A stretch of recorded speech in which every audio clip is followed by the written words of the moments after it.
Welcome to New Tracks Workshop. My name is Jim Kello. I'm the creator and host for New Tracks, where mentors help modelers build. Thanks so much for coming. I hope you come back often and tell your friends about our show. These Saturday workshops are a new project for New Tracks. They've resulted from comments I've received from modelers about Scratchbuilding and Kris Blackmarr's interest in producing and leading this effort. The segments are structured like the popular build-along segments on our Wednesday evening shows, except these Saturday shows are designed to show modelers how to scratch build a model. I personally believe that scratch building is one of the most creative parts of model railroading, and I think you'll agree if you try it. Here is your opportunity to work with some skilled modelers to learn how to do it. You will learn the steps, the skills, the techniques involved in scratch building a model in any scale you want. There are no kits to buy, only the needed scratch building supplies. The plans that will be used for the model, you can download on your computer at no cost. The show's moderator, Kris Blackmarr, is a very talented and artistic modeler, and he and his guest will guide you through the complete scratch building process, one small step at a time. After all, that's what mentoring is all about. If you're a beginner, I hope you'll join in and experience the thrill of completing a scratch-built model and being able to stand back and say, I built that. If you're a more experienced or advanced modeler, I hope you'll join in and offer your advice and knowledge to less skilled modelers, and even get some fresh ideas yourself. The live shows will, of course, be recorded on our YouTube channel, so you can refer to the information later if you need to. In addition, I hope you'll visit our website, newtracksmodeling.com, and subscribe. You'll need to confirm the email that you received to verify your address. And after that, you'll receive all of the notice of our future shows, as well as the login links to attend. If you would prefer to watch the series on YouTube, you can do that by going to our channel, New Tracks Modeling, ring the bell, and click all. Therefore, you'll get all of the notice for the start of all of our future shows on the channel. If you can spare a little time, I hope you'll consider joining our management team to help us plan and produce any of our future shows. Please contact me at jimkello@newtracksmodeling.com, and let's discuss your interest. So welcome to the New Tracks Workshop. I look forward to seeing you finish models and, of course, hearing any suggestions for future shows you may have. Now, here is Kris Blackmarr to start your scratch building journey.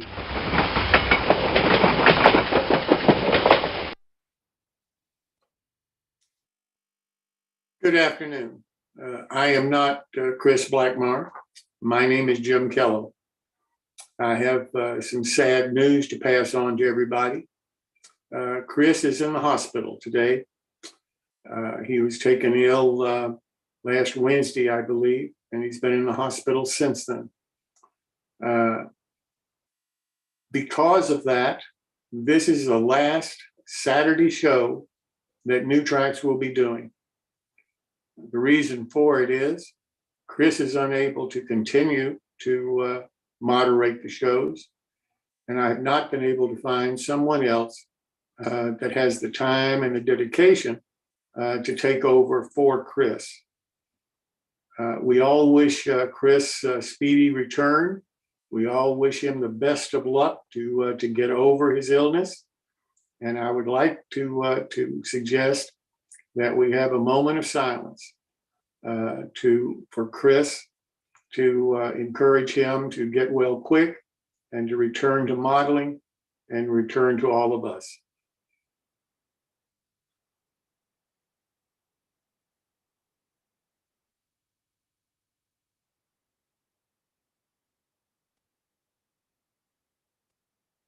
Thank you so much. I appreciate it. I know Kris does.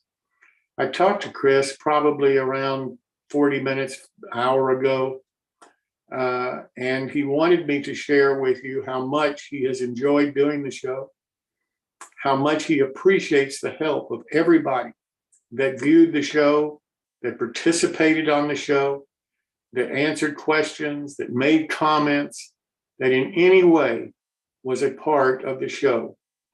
He can't thank you enough. He knows who you are, basically. And he just wanted all of you to really know how much he appreciated your help and your guidance. And he's looking forward to returning. I told Kris that as soon as he was out of the hospital, felt good, was back ready to go, to please give me a call, and we'd go from there. So I'm not sure when that'll be, but as soon as it can be, I'm sure Kris will be back talking about his way of scratch building. The bad news for me is that I'm having to terminate these Saturday shows. But that doesn't mean that we're going to terminate the project. And it doesn't mean that we're going to stop talking about scratch building. If anything, I am a scratch builder. Everything on my layout, everything I build is scratch built out of either brass or basswood or card now. I do use some card. So it's my love. I think it's one of the great parts of the hobby. I think it's one of the most creative parts of the hobby. And I think everybody will agree who's ever tried it, that it's something that is just unique to model railroading. So because of that, what I'm going to do is continue the build of the ice house on the Wednesday show.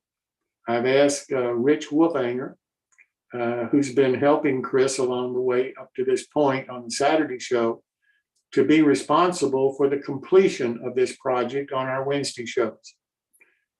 So Rich will be doing a segment starting this coming Wednesday, the 22nd of June, for 15 minutes an evening to finish the total build of the ice house. The foundation, the roof, all of it will be a totally finished model, including the interior that Heath was kind enough to provide to many of you.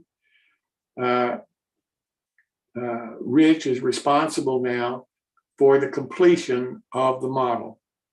If any of you are building the model and you would like to participate as part of this and be a part of the presentations that Rich is going to make, please let him know. And before, when he starts the discussions a little later in this show on the roof detail, that's what he's going to be talking about today, he will give you his email address or a way to contact him, so that if you'd like to work with him to be part of the Wednesday show, maybe show how you're building the ice house, a different way of building the ice house that you're doing, he would encourage you to contact him and to help him finish out a project that was near and dear to Kris Blackmarr's heart. And I'm going to do everything I possibly can to make sure that it's finished the way that Kris would want it to be finished. I've talked to Heath, who made the interior detail for the ice house, and asked him to be on one of the Wednesday shows to talk about the detailing that he has made, and to personally thank everybody who has provided him a little income to cover the cost of the materials that he used to build the products.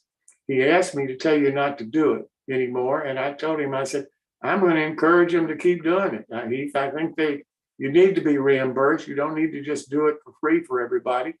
So if you think well of it and you've got one of them and you haven't sent him a buck here or there, you might want to consider doing it, because he's just a real gentleman, and he's gone far out of his way to try to make this a successful project for everybody, and to make it even better because of the interior detail that he provided. So that covers how I'm going to try to continue the scratch building part on Wednesday for the ice house. I've talked to Rich. I've told Rich that I anticipate that this will take him through the end of July. If it takes longer than that, he can have longer than that. I am adding these segments to the normal show on Wednesday night, which is going to make our Wednesday night shows a little longer. But I'd rather have a longer show, maybe with a shorter after show even, than to just stop the project right now and not be able to complete it. I think that's only fair to Kris and to all of you who have built the model up to this point. I want you to finish it the best possible way. And I'm sure that Rich and the other people that may be involved with him are going to be able to get you there. Once the ice house is completed, then starting July the 1st, Gary Shugo, who's an MMR, is going to start a segment on our Wednesday show called Scratchbuilding Bits and Pieces.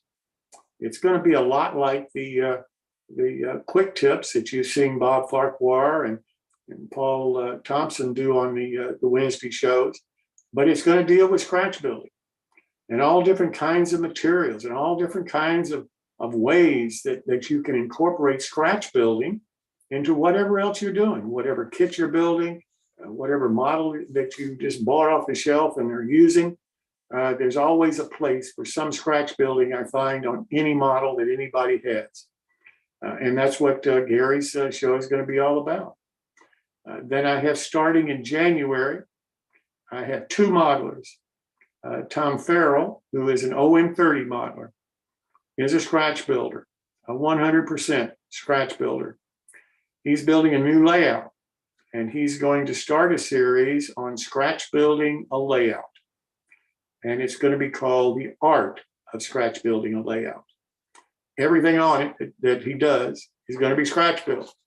So you'll be able to see an awful lot of variety in the ways that scratch building is used in model railroading for your complete layouts.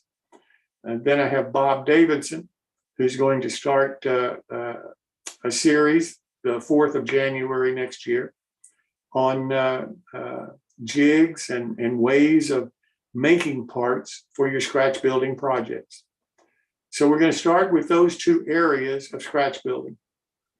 If anybody has any other suggestions of projects that they'd like to see on the Wednesday shows about scratch building or about any part of scratch building, just let me know.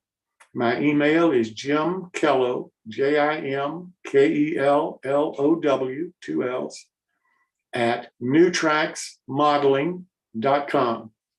And if you'll send me an email, then we can talk about what your interest is, and I'll do everything I can to incorporate it into our programs, because I'm a dedicated scratch builder, and I want to try to continue the scratch building part that has made the Saturday shows as popular as they are. So with that said, I'm trying to make sure I don't miss anything. I've covered Kris's comments. I have not covered our prayer for the show. And I'm sorry to say that Father Ron Walters is not able to be with us today. He was on a train when I talked to him about an hour ago. And it took me 3 telephone calls to have a few minutes conversation because the train was going through tunnels, forest, or something, and he was losing his phone connection. But I do know that he is praying for Kris, and he's sorry that he can't be here today. William, if you could play our prayer that from Father Ron, I would appreciate it. O God, as we express our creativity by creating in miniature the world around us, may we marvel at the beauty and genius which created the world and instilled in us a portion of your great knowledge and wisdom. Give success to the work of our hands, O God. Amen.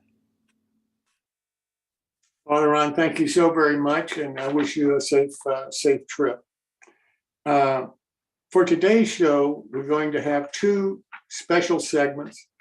And then at the end of it, because this is going to be the final Saturday show, I'd like to open it up for everybody just to comment and have a general discussion about the show, what you liked about it, how you found out about it maybe, ideas for the future, whatever you want to talk about, but make it your part of the show.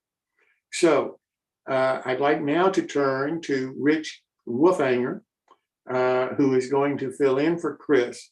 And Rich is going to try to cover today the roof detailing of the ice house.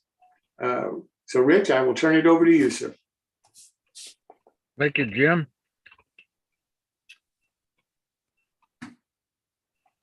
I'm sorry, can I do one thing before I do that? Rich, I apologize to everybody.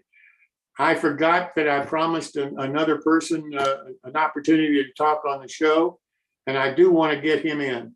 Okay. Robert Forrestein. You did perfectly, Ken. Fantastic. Jim, you did very well. As an announcement for a train show up where he is that I think may be interesting to some people. So I want to give Robert an opportunity to tell you about it. Sorry, Robert, I just missed you. It was a note I made and I lost it. Oh, no problem, but thank you very much. It was one of those real quickies. I'm the superintendent for the NMRA Northern Division Sunshine Region Club Organization Club. And the Big Bend Mile Railroading every year has a train show in the last weekend of June. This is going to be the 31st event. So they've been doing it for 31 years.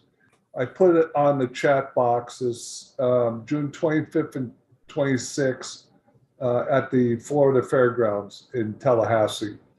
The second part of this is I'm also doing a workshop for the Northern Division. And I have 3 guest speakers. One's going to be Andy Zimmerman. He's going to be talking about his kit that he made for testing your layout and also programming your engines using JMRI. It's a portable box. It's one like a size of a toolkit. It's also, he did an article in NTRAC and also in MRA.org, give me a moment, magazine. His son, Warren, works for a manufacturer of 3D printers, and he's going to be talking about 3D printers.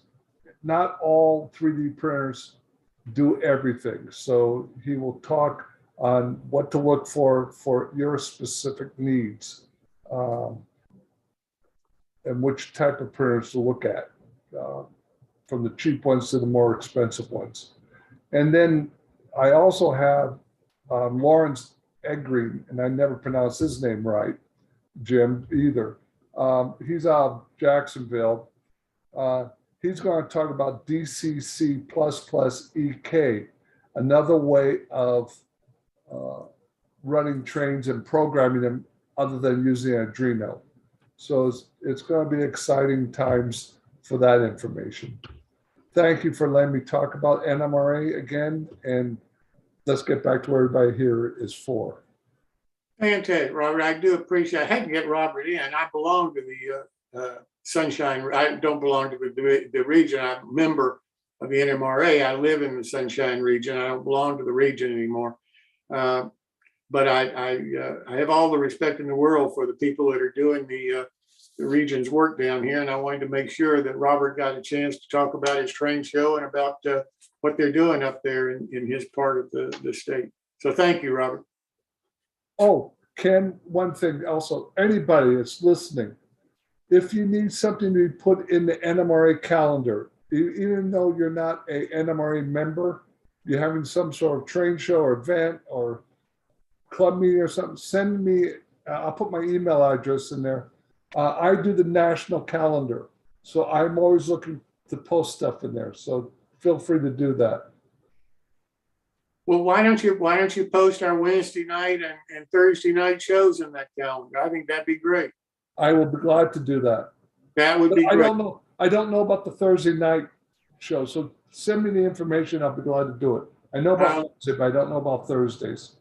Okay, I'll do it. I'm going to talk about Thursday in a few minutes anyway, but let me, first I want to get Rich in. Rich, I'm sorry, I made a mistake. Now I will turn it over to you, sir.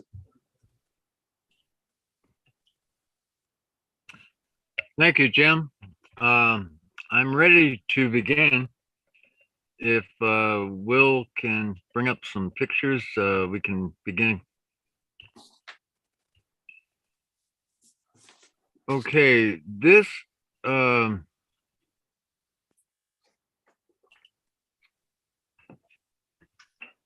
particular picture shows where I started building my condenser on my building number 1.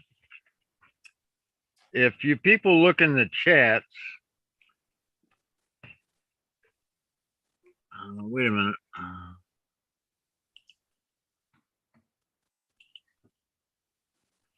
In the chats, I put a reference to the drawing that I used to start this picture because previously, when we started this program, I had drawn some drawings, and I believe there were 6 drawings used to that I drew to have modelers start their own project. This was drawing number 2 that's on the website on the page that I showed in the chat. I actually took that drawing and cut out the outside portion of the condenser as shown on the end of the structure and put that over chipboard and cut out the chipboard to match that particular picture. And then I placed those on the roof to see if I had the right roof slope on the bottom. And I noticed some light coming through at the bottom where it met the roof. So to alleviate that, I took some strip wood and glued it to the bottom of what I use for sheet goods to make my condenser end walls. If you want to show the next picture, here is where I had cut out the chipboard on the very top, and then I made a middle one, and then I made my end putting strip wood glued onto the chipboard to make the condenser ends. I didn't end up using the middle piece shown here because I only actually needed just an end on each end. Next picture. Okay, this was a chipboard piece that I cut for my length to make 2 openings for vents. I found some vents. You can show next picture. I found some vents in my stash of parts. These were metal, and I have no idea where I found them, where I got them from, but I cut them out and made some insertions into my my chipboard that I had covered with wood to place them to make the condenser length. Okay, next photo. Okay, my 2 condenser ends are shown at the top. That's chipboard with strip wood glued to it. And then the vent placement, I put some strip wood around my vents so that the cut lines did not show on my vent walls. I guess you can show the next picture. And here they are before I glued them together.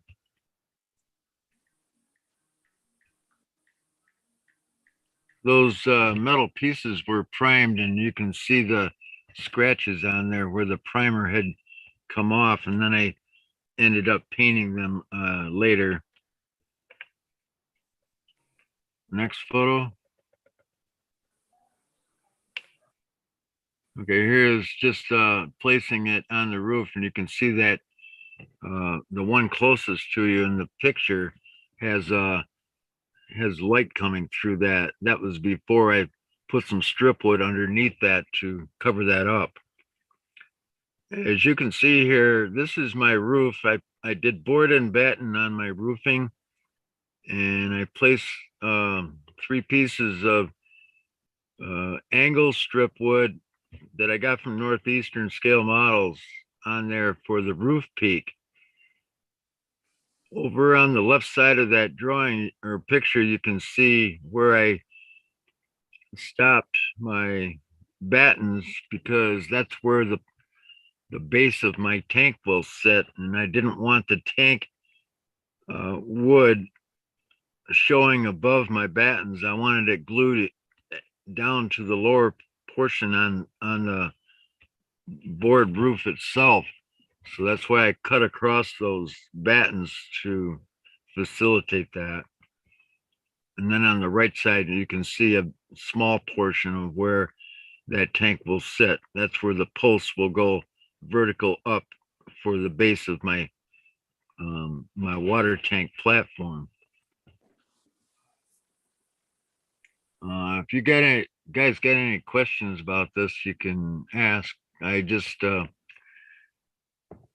sometimes when I build in a manner that looks pleasing to me, but other people might find it difficult to try to copy the same way I build things, but that's just what I do.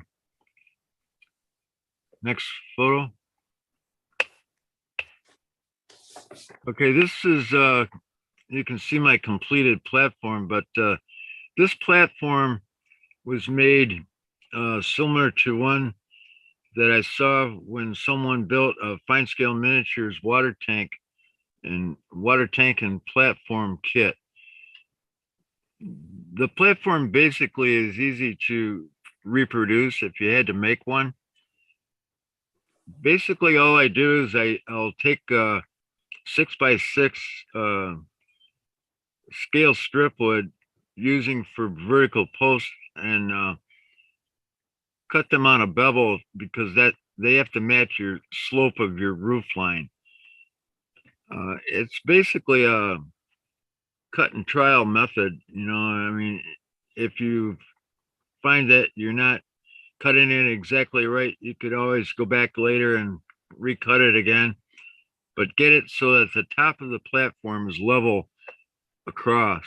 And the condenser roofing is paper from Paper Creek Models.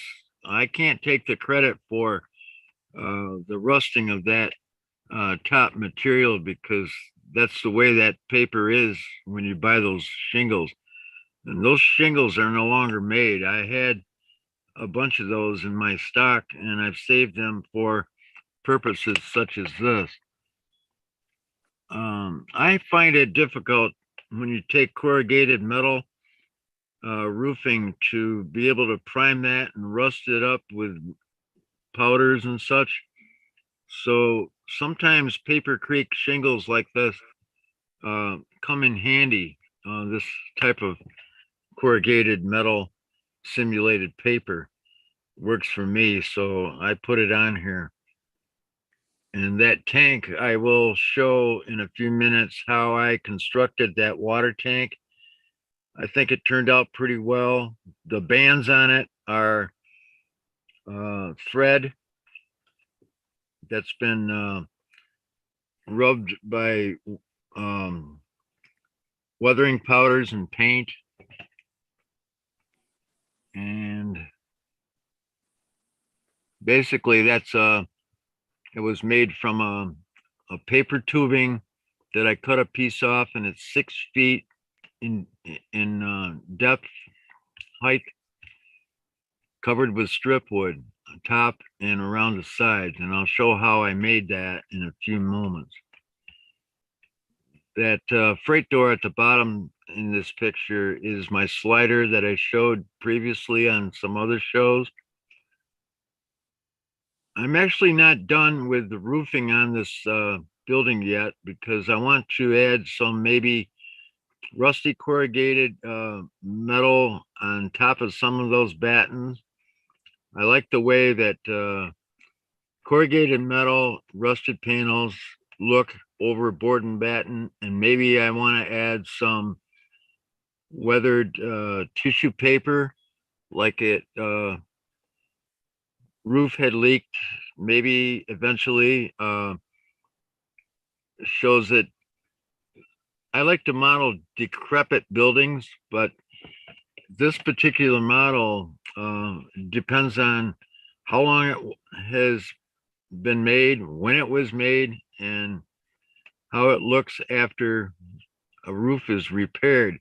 I might want to eventually put on a few people on this, showing them re-roofing part of the roof.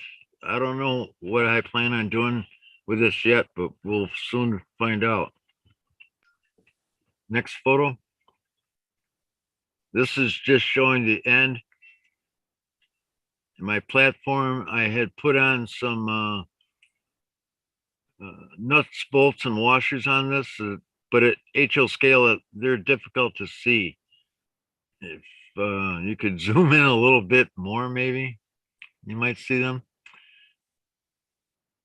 No, I guess they're not there yet. All right, they're not on this picture. So, but the platform itself, you can see is level. You can see where I cut the beveled upright post on the left side of this, where it hits the roof exactly. The cut-ins that I showed earlier on those battens, that wood actually didn't hit all the way across there. I thought it would. So that's just another a way to, if you had a board that went all the way down at the bottom on the left side where it sloped hits the roof there, that's where it would have gone through those cuts that I made in those battens earlier.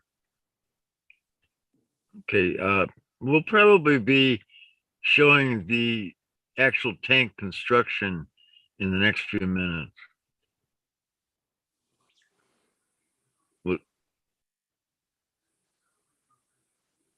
And this is just the building from another angle.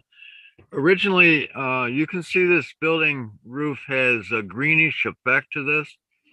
And the reason for that is I took some Floquil pine stain. I wanted to make this roof look like the tank had leaked at one point and showed a mossy effect to the wood.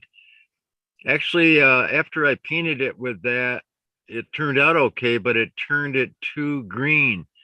So I took a brass bristle brush and brushed across this and lightened it up some. But eventually I want to take some black wash, maybe alcohol and ink black wash, or a MIG wash that military modelers use, and maybe darken it some. I mean, I'm going to have to experiment with that. We'll get to that eventually. Okay, next set of pictures.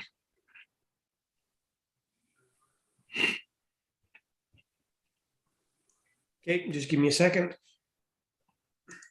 No problem. You're doing me a favor.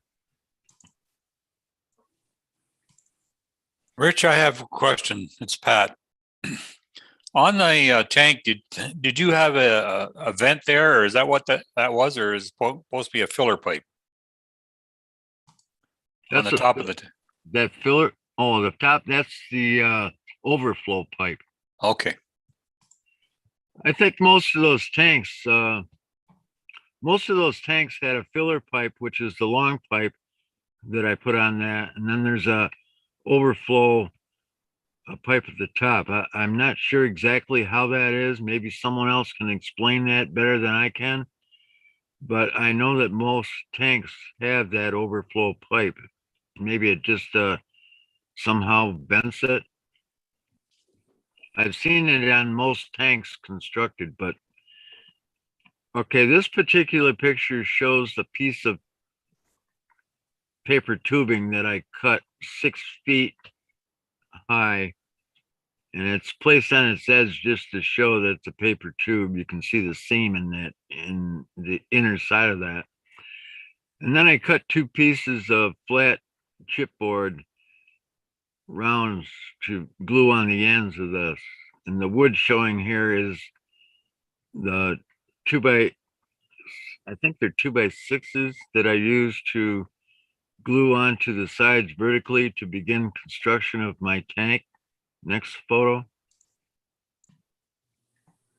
Okay, that's just the chipboard that I use to cut the round. Next picture. Okay, the reason for showing my square or my square here is I drew a line on the side of that tank so that when I glued on my strip wood, it would begin to be glued on vertical, so it's not crooked. By the time you glue on all these strips to get to the other side, I know it was put on vertical. Next photo. And this is showing the first strip glued next to that line with a square on it. So if you begin perfect, you're going to end up perfect. And then I painted that round that I glued to the top of this green, and this was waiting for it to dry, but I'm not sure if I want to leave it green at this point or paint it a bluish green to simulate the water filled to the tank top. Next photo.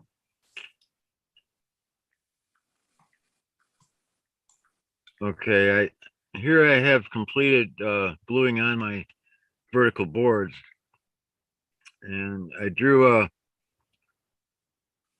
placed that tank on that cardboard to draw a circle so I could begin construction of my tank top. Next photo. So I took some strip wood that I used, same 2x6s, to construct my tank top, and cut 3 pieces here. I took my X-Acto knife and cut the edges to see if I could cut it round enough and go across it the same way. The ruler is just to show you the width of that tank. It's about 7 feet and 3 inches. Next photo. And here I've added some more pieces. It's not totally cut rounded here, as you can see, because it's being cut with an X-Acto knife. Go ahead.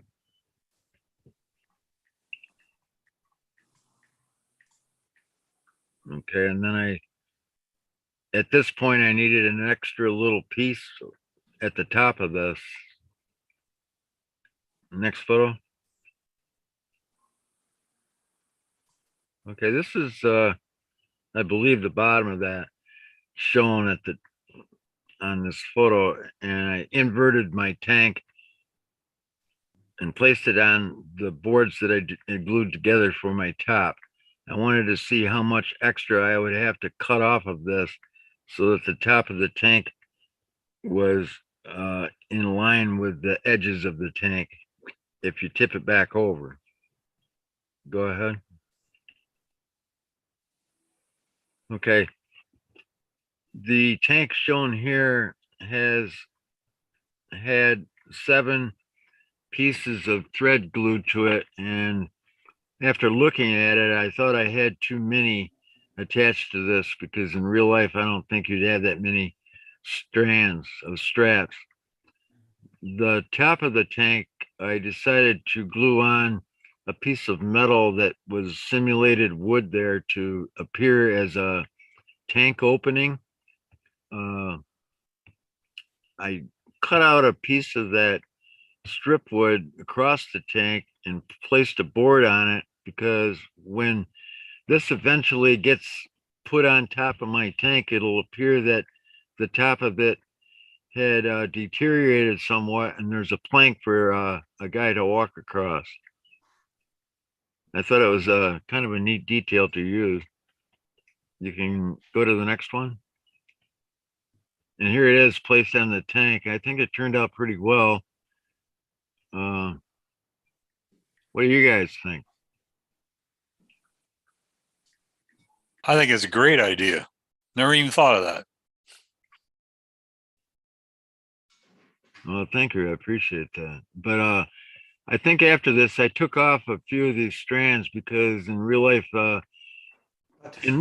on these tanks, I've seen where the bottom strands are closer together and the topper strands are further apart because of the it could be the height of the water in the side of the tank itself or the pressure in the tank with the water in the tank that makes the strands appear farther apart at the top. I'm not sure, but some of these guys, rather than using thread, would use really fine strands of bond paper to make their straps with, or they would use pieces of cassette tape cut thinly, but that would be hard to do with the scissors to make them come out right. So when I've constructed these tanks, I've used thread for my straps. Usually Yeah, they Rich, put, go ahead, Neil. Yeah, Rich, I really like that. You know, the board across, because it gives the viewer a chance to look down and it gives it real depth. It's more three-dimensional that way. So I think that's really a great idea. Actually, when I painted this blue, I thought maybe I should have left it mossy green because when the tank water is exposed like this, it would get, Yeah. outside air. And I don't know. I don't know if blue water really should be in these tanks. It Yeah, makes I it hope noticeable. the water in there is not from Florida. Okay, you can go to the next picture. Okay, this I only showed this picture because this is from someone else's model, but they used a similar concept. They took a piece of paper tubing. They used their strip wood to glue to the sides of that like I did. And they'll use fishing line for those straps. And then they'll put on those at the upper left-hand corner. I believe those are tank straps that you can buy from their connectors for the wire straps from Tiki or Grant Line or one of those companies. I used them on mine too, but I got mine from Tiki. They're like a tank strap connector. They just add an extra prototype article for your tank to make it look authentically real. Okay, you can go to the next set of photos. I don't want to take up a whole lot of time here, and I know.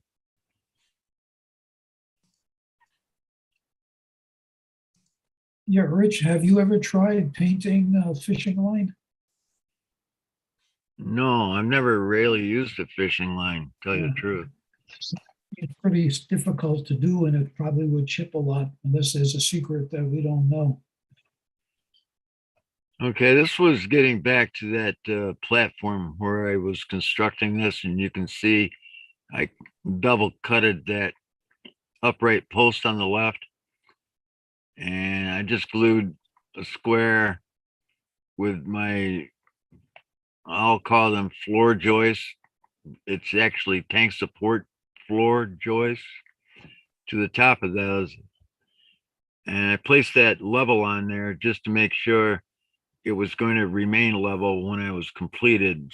So to have my bevel cut on the left vertical post correct, then I could take my ruler and measure down on the right side to cut those other supports the correct length.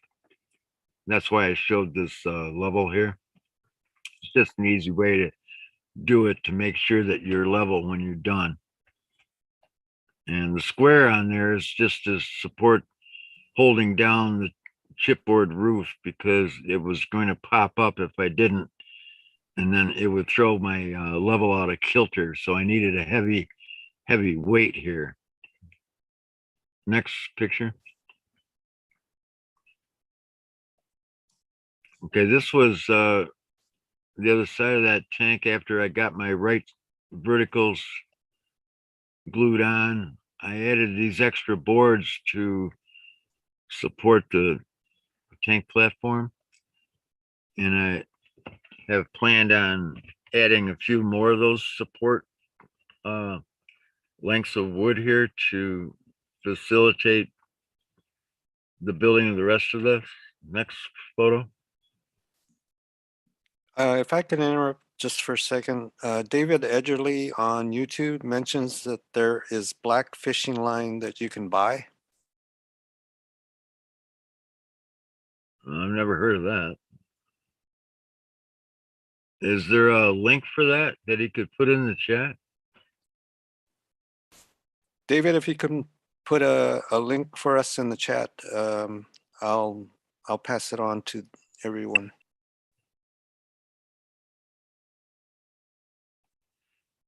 Okay, this picture just shows my completed condenser and my platform and my tank.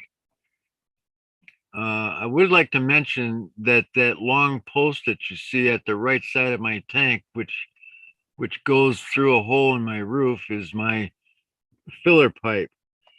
And to make that, I didn't show how I made it, but that is a piece of plastic sprue, and I save those when I buy other models. And if they have like protrusions where something else was made and it was off that particular post, I'll take my file and file those off. And they make great filler pipes for water tanks. They make a lot of details that you could use for like a stove pipe. Sprues come in handy, and I never throw anything away. That's why they call me a pack rat. My whole train room where I build my structures is filled with junk boxes with these particular parts in them. I always save them. They come in handy. Next photo. Okay, we showed this one before, but this is with some extra supports.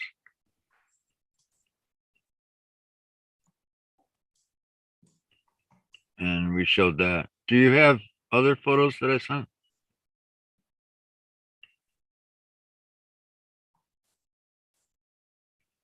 Okay, this was just before I put that flow tube in for the and other pipes not on this either. Rich, could I ask you a question? Yes, sir. On the roofing that you got there, did you cut that in and out as a showing of rotting at the end of the roof, that corrugated roofing? I noticed that in the picture before. It looked like a rough edge you did on it. Did you just do that by cutting out little pieces? There it is right there. Yeah, I took the scissors and just cut out a few pieces. I hadn't really finished that. I was going to, but it just appears that someone put some on and maybe something hit that and knocked part of it off. But it's really a crude way to do that. It shows my chipboard underneath. I need to weather that up a little bit. It looks good, Rich. Actually, eventually I'm gonna use real Campbell corrugated metal roofing. My problem is sometimes I have a hard time using the correct glue to glue that to a building. It doesn't always stay. A lot of people use Walther's goo or other super glues, but I've had a hard time trying to glue that stuff down. I'll eventually get to it because I have about 15 to 20 packages of that stuff and I need to use it. Hey, Rich. Yes, sir. I found an idea is to use contact cement or spray cement on the back of that metal roofing, and it'll stick on your roof very well. All right, I'll take that into consideration. Yeah, they have water-based stuff too, like contact cement. Hey, this is a learning process. We all learn from other people's tips. That's right. Rich, you had somebody mention using fishing line to wrap your tank. Yes. I use that. I use that all the time for a tank. And how I do it is I drill a small hole right side by side in the tank and put the fishing line through the holes and then glue it from the inside. And then put a turnbuckle over that to hide the ends of the fishing line. Works beautiful for me. It's awfully easy. You know, another good way to use fishing line is to make barbed wire fencing. I ran into a modeler that can do that, and maybe one of the shows we can have that on here too. Could, yeah. I use it's not screen wire, not outdoor screen wire like you have on your back door. It's some kind of a laminate or a plastic screen wire kind of thing. I use that for both fencing, and then if you cut thin pieces of it and twirl it, I use that for the top for the barbed wire. I'd like to see that sometime.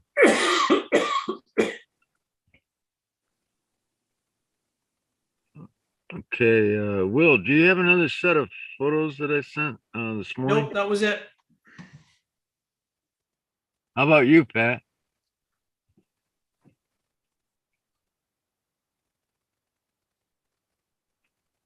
I think you covered them all, Rich. I haven't seen any extras. All right, let me all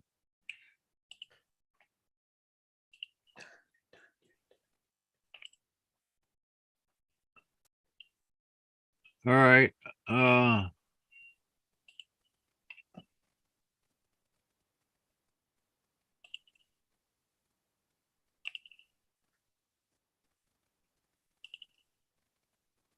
All right, I guess that's it.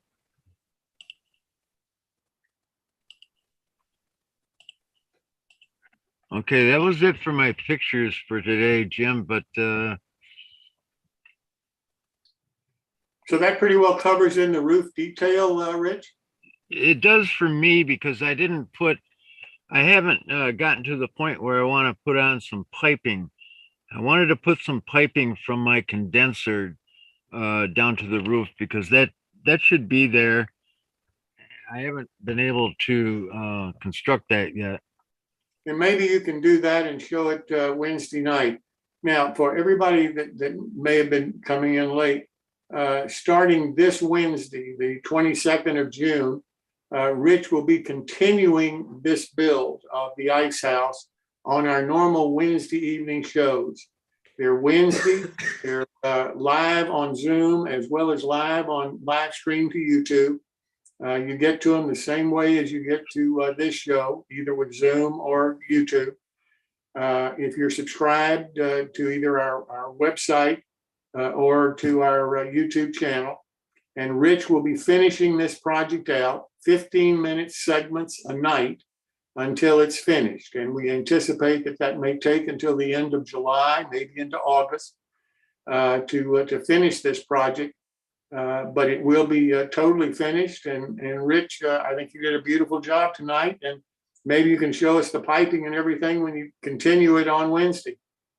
Okay, what I'll do is I'll make sure I get my condenser completed, and I will add the additional details that I want to add to my roof. Okay, that's fine. Let me ask you this: if anybody else on the show today who is building this model? I'd kind of like to know that myself because I would like to talk with them offline. If you could maybe put something in the chat to Rich Wolfhanger. and let him know if you were also building this model. I know he would appreciate it.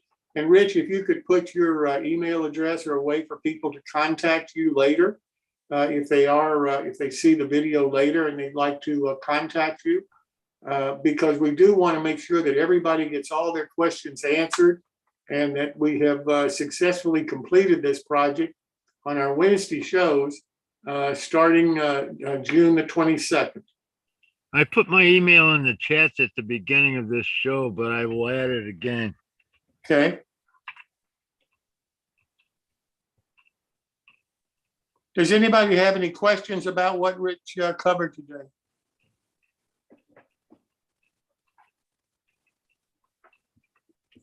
I think you did a great job, Rich. I don't know about that, but thank I you. do too. I do too. I think it was great. Thank you so very much. And I ditto that also. Fantastic. Thank you. Well, I was supposed to have Tom Farrell on the show today, but evidently Tom got hung up or weather or some problem. I'm not sure what, but I don't see him on the show today. So we won't be able to do his section. He was going to do a segment on the show about scratch building a caboose that he's building, but we can't do it if he's not here to do it. So I'm sorry to say that's basically the two presentations that we had planned today. I would like to now open the show up, though, for anybody that's here, either on YouTube or Zoom, to talk about anything you'd like to talk about. The show, the model, the whatever, scratch building in general. And we'll just try to accommodate anybody that has any questions, comments, or suggestions. Hey, Rich, I missed the section on the on your water tower where you thought you had too many bands. I was wondering where you're at with that. I kind of missed that section. So, like, it's a 6 or 7 foot diameter tower. How many bands should it have on it? I've got a similar project that I'm doing in about the same size tower, and I did like you did. And I put enough bands on it for a 30-foot diameter tower. So, Well, I'll tell you what I'll do. I'll consult with my constituents at the railroad line forums who are basically building tanks, and we'll get back to you. But if Will or Pat, could you spotlight me right now and I'll show him my tank?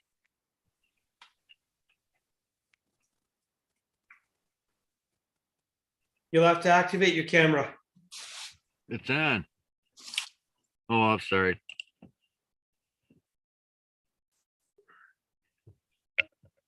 Can you see this?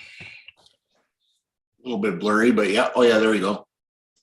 Okay, I got, let's see, 1, 2 at the bottom and 3 at the top that are further apart for a 6-foot high tank.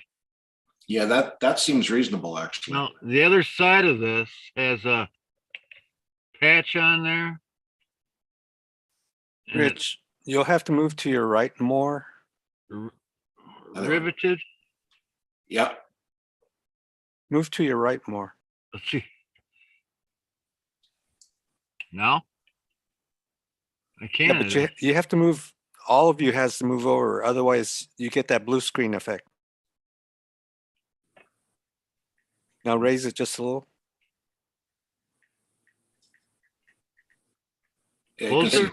Raise the model.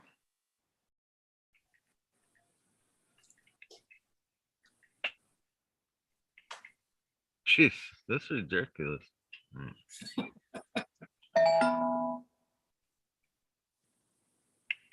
Can you see that or no? can definitely see it. Right there. That actually looks pretty scale. That looks about the right number. Well, see, a few weeks ago, I showed on my builds that Emporium seafood building that I've made. And when I was constructing that on the railroad lines, I got a few comments from some of the better modelers on there. And one of them in particular was a fellow from France, Frederick Testard. No, he passed away, but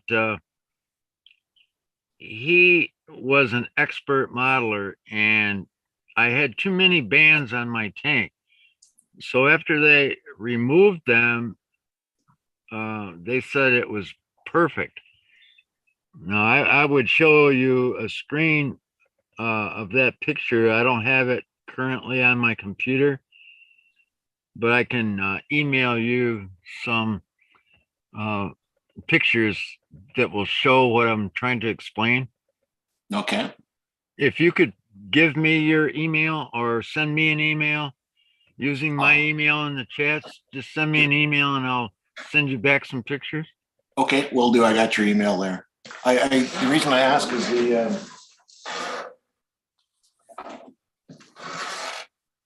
don't know if you could, throwing signs here. I like that. I like that model that you got in your hands there. I was thinking of, buying one. Yeah, I got to get the kit done, but the reason I wanted to show you is I don't know if you can see the Yes, bands. Yeah.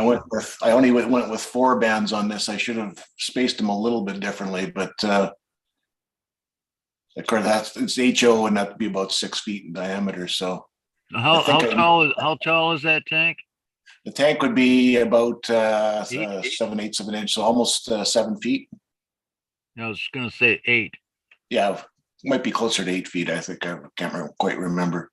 That's pretty good for bands because, well, depends, like I said, on how high your tank is filled. Yeah, no, that's very true. The other thing for those bands, I actually used very thin strips of just bond paper.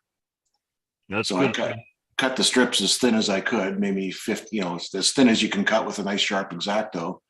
Painted them silver and then just glued them on the building. So they don't look like cables, but they do look like straps, very much so. And then So that's cost effective for your kit. So your kit's now $29.95, right? yeah, exactly. It cuts the price in half.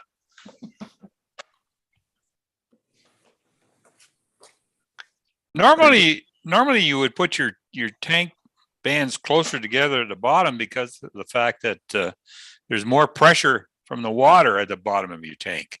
I know on the regular water tanks for engines, you would put it closer to about 2 or 3 of them at the bottom and then wider apart. I know there must be some sort of rule as to how many you would put on a tank on the size of it, but I don't know what that is. So you would have to look it up somewhere. David Edgerly on YouTube, I don't think he knows the dimensions of the tank you have on there, Rich, but he says he's done a lot of construction work and design in his time. And he'd imagined that it's just a big barrel and would think that maybe even 3 bands would be sufficient. My tank was 6 foot in height and 7.5 feet across.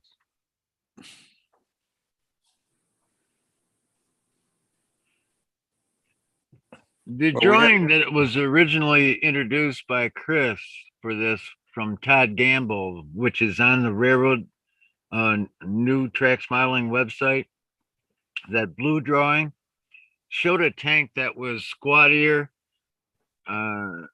and less height, but wider around. And I didn't want to make mine that way. I thought it was just too large for the structure. It would have made the platform too large. So I didn't do that. I made mine skinnier and about the same height. It just didn't look right to me. So I didn't construct mine the same as the drawing. So after David got the dimensions, he says, I'll suggest you think like the builder of the day were extremely frugal. They build very efficient and nothing would go to waste. Think like this. They would use just enough bands we're talking about. Right.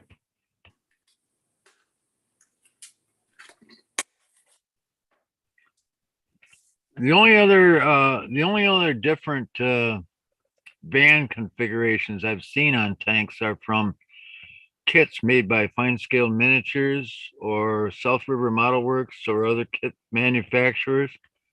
They all have a different criteria of use. I don't know where they're getting their information from, but different size tanks maybe would make that criteria differently.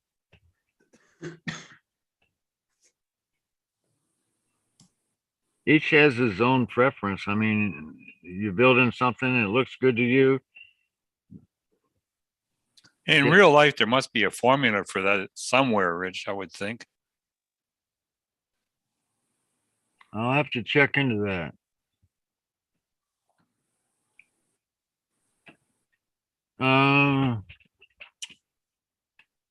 Any other questions? What time frame do you think you're looking at for that tank? Me? Yeah, I'm not sure.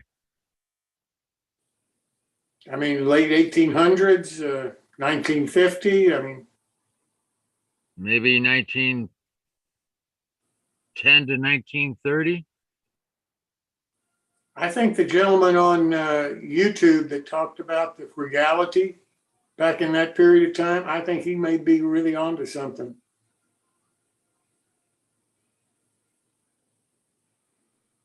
I don't know. You don't see any more today, and you don't see them back in the 40s and 50s, do you? I didn't see any when I was growing up. That unit, the cooling unit that he's made, No, I'm talking about the water tank itself. no, all right, but I'm saying the cooling unit that he's made was designed in the early 1900s, 1910, 1901, something like that. So the cooling unit inside is of that era. Yeah. Rich, this is Bob from Tallahassee. To do a little bit of research on this sometimes, if you go to a different country like Mexico, or you go to Paris or something like that, they still have a lot of old water tanks on their roofs. So if you go to Google Earth and kind of zoom in on, you may see some older wooden tanks instead of the new plastic ones on top of the roof. And they may not be, I know in Los Angeles, there's a couple of buildings that were built in 1930s that still have water tanks on the rooftop. They never took them down, but they're not in use either. So that might be a research way of finding your bands that you're looking for using Google Earth. Really? I didn't think they were still in existence. Well, when I was on the West Coast, I lived there for 69 years. And I'm very fascinated by buildings. Like, for instance, they have what they call #1 warehouse still in the harbor. They won't take it down, it's historic. And they still have a wooden tank on top of that. So it's just hit and miss. You just have to kind of look. But they don't necessarily use them. They just leave them there, until they fall down. Is this the first show you've been on, Bob? I come and go. I monitor it a lot. How I found out about this is a guy named Drew Hackman up here in Tallahassee, and he told me about it, and I've been following it for the last year.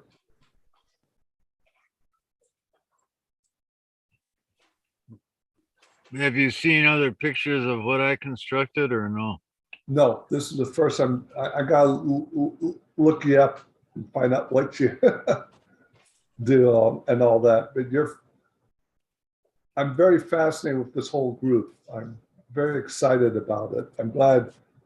I guess the way I heard it was Jim started during the pandemic, and I heard it from a guy named James Kanab from Texas, and I've been kind of following it since that point also.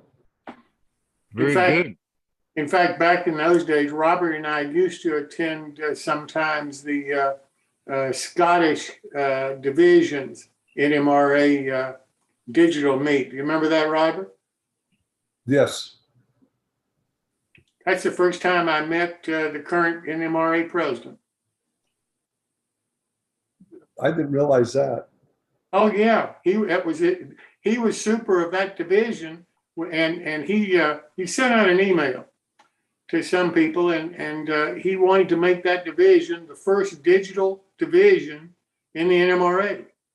And I thought, gee whiz, that sounds like a great idea. So I used to attend before you started. I used to attend his division meetings that he used to have on Zoom.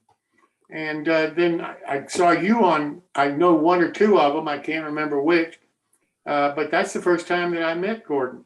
And I thought, geez, this is really kind of neat and so forth. And then before I know it, here he is, he gets elected president of the NMRA. Well, I met Gordy for the first time in Salt Lake City during the convention. But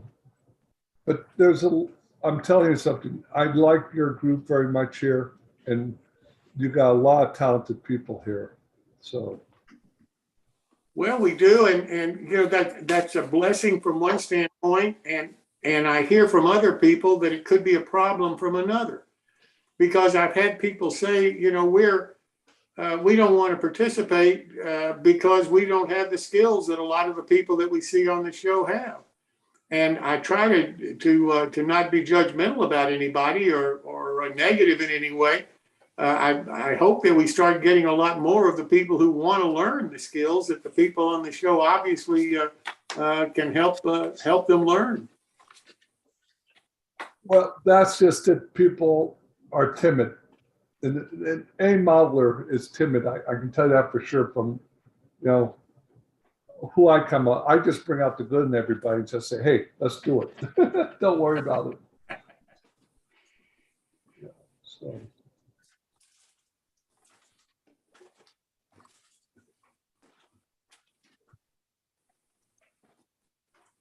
Anybody else have any comments or want to talk about anything? Well, back to the barrel, some final comments from David Edgerly again. He says that that if you wanted to look for references, they were using wooden barrels on top of buildings in cities like New York City, and they were used up until the 80s and 90s. That's wooden barrels, right? Correct, wooden, sorry. That's okay.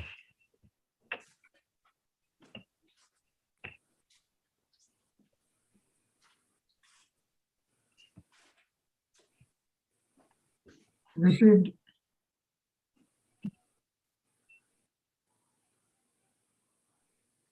I'm sorry, I didn't hear you, sir. yeah, is Richard still there? Yes. Yeah, Richard, Neil. There's a documentary I saw, I think, in the last year or so about the company that goes to, this is about New York City. New York is known as the wooden water supply for most of the high-rise buildings, the old ones. And there is a company, I don't know if they're still in business, that used to go to all of these old water tanks on top of these buildings and keep them in good shape. I remember hearing in this documentary, there were still so many wooden barrels on the top of these buildings. They can't inspect all of them to see how healthy the water in the tanks are. So there's a real question about how safe it is to still use water from these tanks. Yeah, David Edgerly says he just did a search and they're still using those wooden Yeah, that's tanks. right. Didn't And they? the government can't, not the government, but the city can't get enough inspectors to go in there to see if the water is still useful. I mean, there's so much sludge, all kinds of things get in there. The wood starts to rot. Birds die in there. It's really, if you can find it, it may have been on YouTube. I don't remember where I saw the documentary, but it's really interesting. Were Yeah, they? I'm sorry. Go ahead. I was just going to say the other thing is the usage of the tanks, right? So a lot of those ones in New York and things that I was researching are used in case of fire, because once the power gets shut down in the building, you can only use gravity. So I imagine the sludge in the tanks and things isn't more so not from a drinking water perspective, but from a jammed up, and then it can't put out the fire because the gravity feed can't happen because the tubes all get sludged up. Because I always get that when I did this kit, my beta builder actually asked me, well, what's the purpose of the tower? And I said, well, it looks good. That's why I put it on. But actually it's to run the swamp coolers in the building and for fire protection. So that's the other thing to be thinking of. Why is the water tower there on your building in the first place? That's a Hey, I beautiful- really, Daryl, I like that building. I like the way that you showed all the interior through the freight doors and stuff. Right. Yeah, it's coming along. It's been kicking my butt on getting it finished and getting it out there, because it's a fairly extensive little kit. But I think I don't know if you can see inside, but it's kind of a trick. It lights up. I have to hook up the batteries for it. But what I used to make the illusion of the interior was to take and make a photographic flat print of a bunch of crates, and then just layer it with cardboard and put the print on both sides, and then put it in the center, and then do another one kind of so they're staggered like this. So when you look inside, it gives you this illusion that you've got layer after layer after pile of crates in there. And then when I put the whole building together, what I should have done on the middle wall is put a mirror there. And then so that the whole depth of the building would just kind of, it would look like it's full of crates instead of just one or two rows of crates inside. Yeah. How did you make the signage? I like the signage a lot. Oh, well, the laser cut is your friend for sure. Okay. But that's all done, laser cut out, and then just glued in place. And then you can see the swamp cooler here on it. Yeah. So some ductwork, and my beta builder also inside the swamp cooler. I got a set of fans that'll be in there as well. And doors, yeah, and there you can see the kind of the crates through the doors there. Daryl, how did you color that green on that building? Sort of lime green. That green is it's a Vallejo. I think it was a light German green. And I don't do a lot of over weathering on the buildings. I kind of believe sometimes on my railroad people actually look after their stuff. But it's also to be a newer building. So that was that color that I went with. Nice. Doors on it. You produce that what, HO? Any other scales? Right now it's coming out in HO, but I've had so many people already, it hasn't even come out yet, and they're saying you got to do that in O scale. So it'll likely come out in O, but it'll get to be I might shorten the building a little bit in the O scale, because it gets to be a pretty big structure. I have a question for you. Yep. The window sizes that you got on those freight doors showing on the front right now, Yeah, these ones. at HO scale, how large are those windows, individual panes? These individual panes on here, Yeah. I don't remember offhand, but I'll measure them for you right now. What I'm getting at is I'm wondering if they're small enough to use gallery glass on. Gallery glasses. You have to stretch it across? It would certainly work with that. They're 1/4 inch tall and Plus or minus. an eighth inch wide. Yeah. So you could use gallery glass on that if you wanted to. Same with the upper panes, but the reason why I asked you is a lot of people have used that and then they don't like the effect after it dries. Sometimes it appears like you're looking at the end of a Coke bottle and you can't see in the window after you use it. right. But the effect that you're talking about, the one thing is if you see the reflections, it doesn't look as realistic because you're looking at one sheet of plastic, right? I mean, it'd be improbable to do these as all separate panes, but that is the beauty of something like gallery glass, where you get an individual pane effect to it. And even the upper ones, I did that for my ease of build for the kit. So that's one long strip of acetate. But in reality, you probably should glue each window in individually, so your reflection will look differently in each window. I know we're getting off here on another topic, but another friend of mine on the Railroad Line Forum, instead of using gallery glass, he used something called crystal clear. Yeah, crystal clear. Yeah, I've used it. It's pretty much the same. I find I get the same effect with it. But he also used it with some Tamiya paints, and he put Yeah. like a greenish paint into that, so it would appear like stained glass. Yeah, A lot of guys will try that on, like, say, a engine house wall, mhm. which shows a large number of panes. And they'll do a pane here and there, not all the panes, just to make it look like a glass was used to replace a broken window. Right. Daryl, Yes. do you make anything in N scale? Yeah, we do a fair amount of stuff in N scale. So trying to grow that list as we go as well. So if you ever check out our website, you can see that we do a number of buildings and detail kits, and even some. I've been trying to look at doing an N scale Model T that I've done an HO and O scale, but I tell you, it gets pretty small when it sits on your thumbnail. Daryl, give me 1 second. I'm opening up my notes. What is the website? Oh, sorry. It's www.interactionhobbies.com. Interaction, CNT. I'll put it in the chat here for you. Hobbies, HOB. Robert Darrell is doing a what we call a build along on my Wednesday show of one of his models. Oh, great. And it's pretty neat the way that we do it. We do it in 15-minute segments over a course of period of weeks. Yes.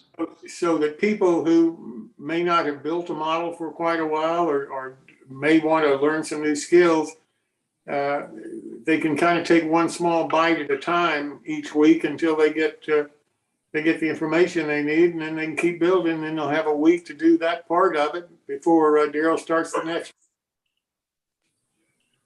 That's why I love, like I said, I love this group about, it's fantastic. Once you think you know it all, then you see something on your show, you say, whoops, I don't know it anymore. It's so fantastic. Hey, look at that guy, Joe Gilmartin. He's multitasking. So am I.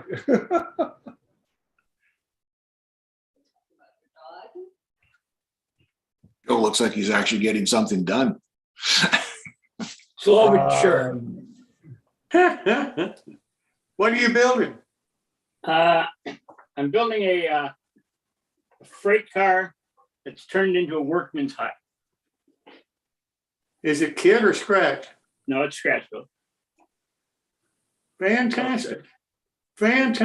He needs to show us that so we could. I love it. That's what I was saying. I'd love to see some of that. It's all 1/43 scale. Oh, that's great. Which is English O scale. I know you must be from the other the island. No, I'm just an Anglophile. I got you. I'm modeling 014, which is British 2-foot. Yeah. Oh, that's great. Yeah. You have almost everything is scratch built. Even the locomotives they're etch kits. So You, that's basically scratch building. you have a layout? I'm working on it. I would love for you to come on the show sometime and talk to us about it.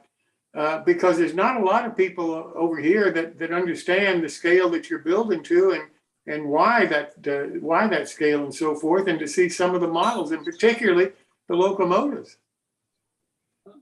I'd be more than happy to some Wednesday. That would be fantastic. Now I got to get your email somehow, or you can send me an email. How about that? I'll send you an email, Jim. Yeah, my email is Jim Kello, 2 L's. Jim Kello, 2 L's, KELLOW at newtracks, NEWTRACKS, modeling, MODELING.com. Got it. And if you'll send me an email, then we'll work out a time. Because I'd really be interested in seeing some of your models and how you build and so forth. Sure. Fantastic. How'd you hear about us?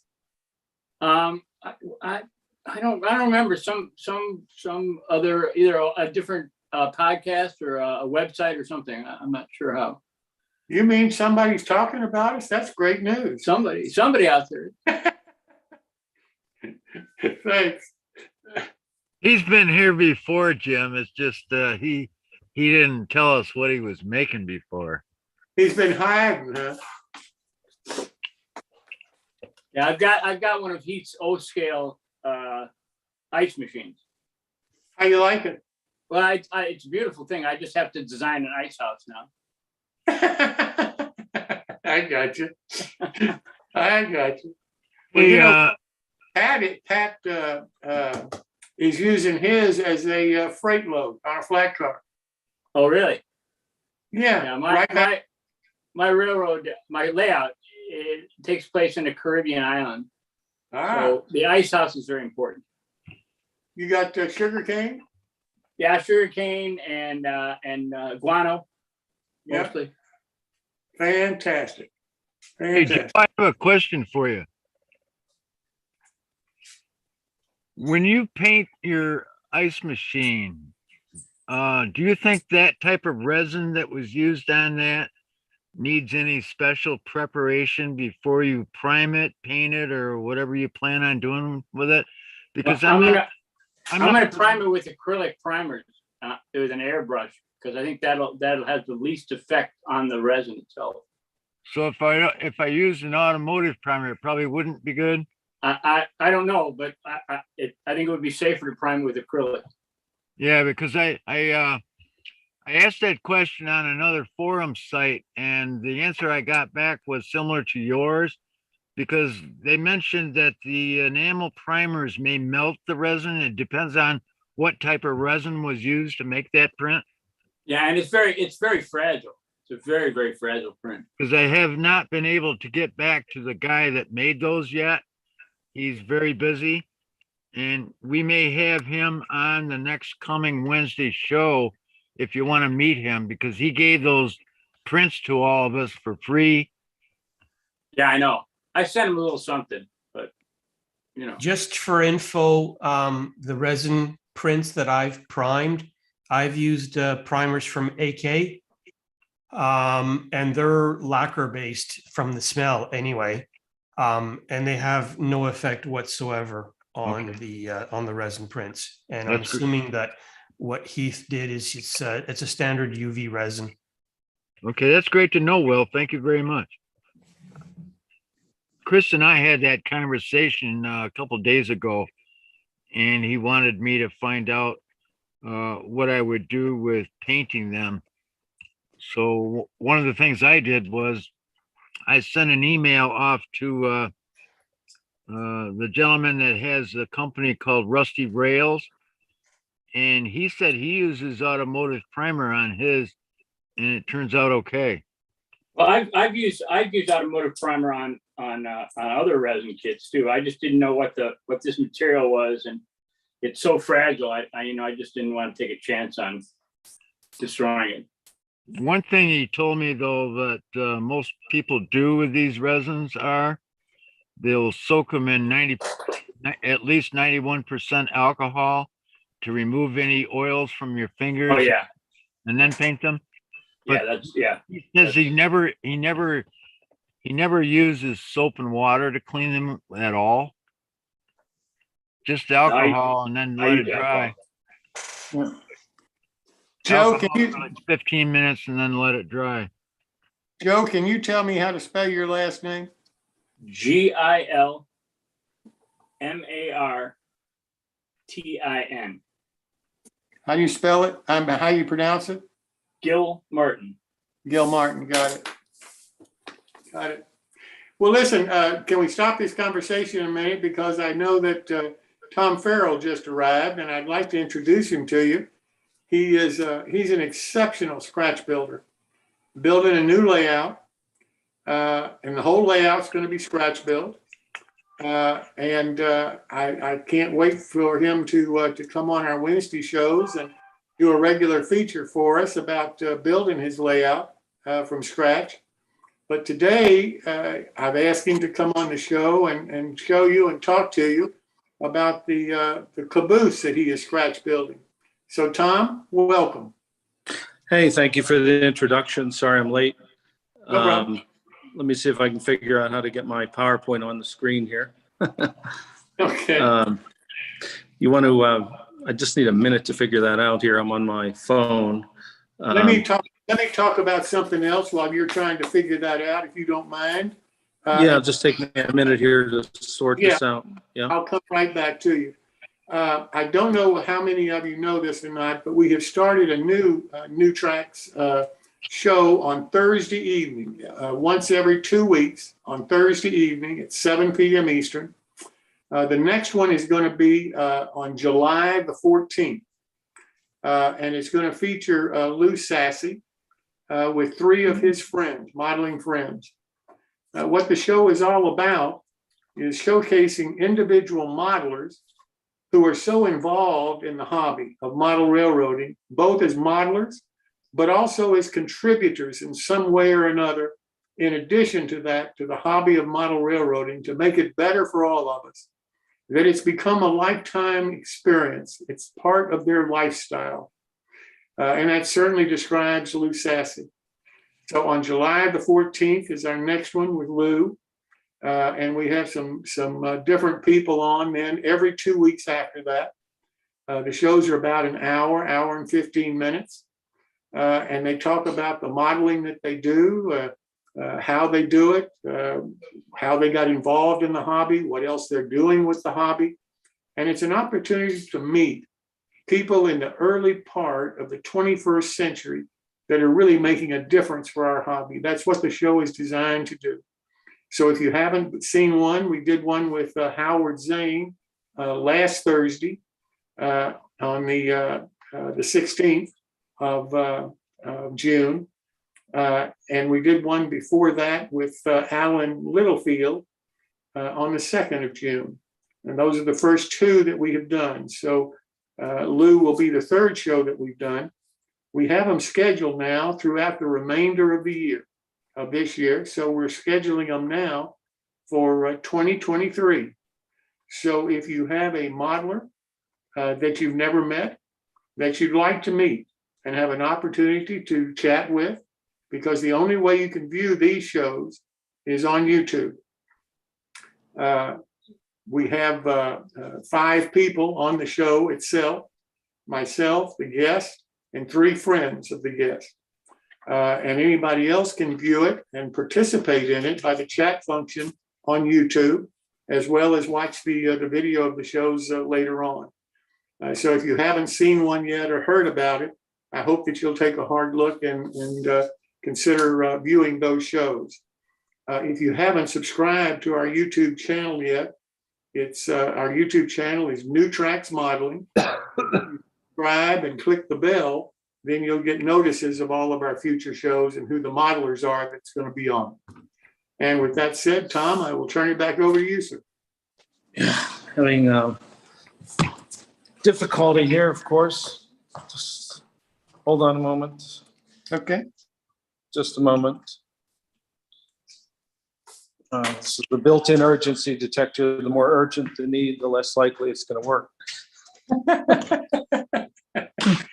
Sounds like you've done this before. Yeah, never on my phone. That's the problem. I'm in my new railroad room, and I'm trying to do this from my phone. We don't have internet in this new house yet. So I apologize, Jim. I'm trying to get it to share my PowerPoint, which is up. Okay. And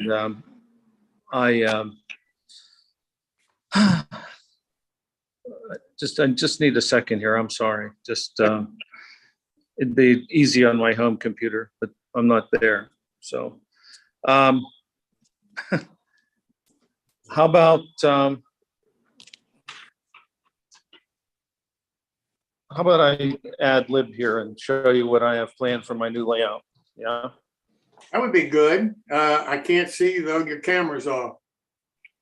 Yeah, because my, just give me a sec here. Okay. All right, hold on. Christ. Rich, I really do appreciate the job that you did today. I thought it was outstanding. Thank you. Could have Just been a better. second here.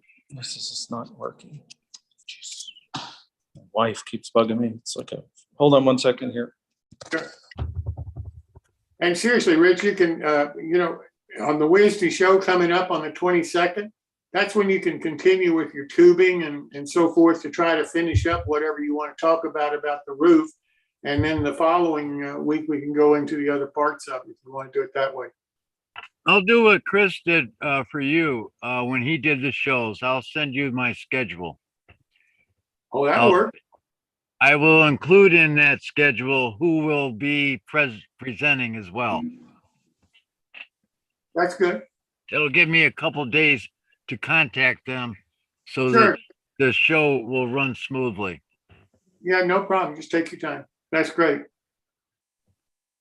All right. I don't know if it's working or not. So. It is. It's awfully blurry. Yeah, I wonder why that is the case, just to make it even more complicated this afternoon. Just put your hand over the camera and then remove it, and that usually refocuses it.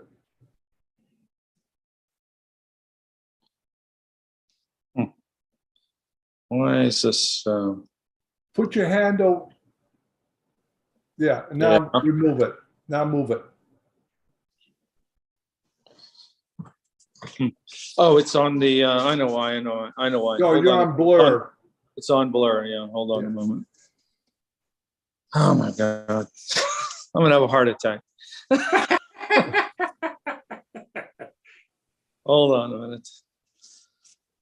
Hey, Just a moment. Tom, I want everybody to understand, this is a live show and this is part of a live show. So I'm not worried about this. But if anybody thinks that everybody that comes on here and presents something is an absolute expert from the minute they start, this will give you an idea that you don't have to be, and you're still most welcome. Okay, I have my act together. Hey, look, it's sharp. Jeepers. Okay, so I'm Tom Farrell. I've been modeling model railroaders since 1967 when I was 7 years old. I started in N scale and I switched to ON30 in 2005, quite by accident. I wanted to get out of N scale and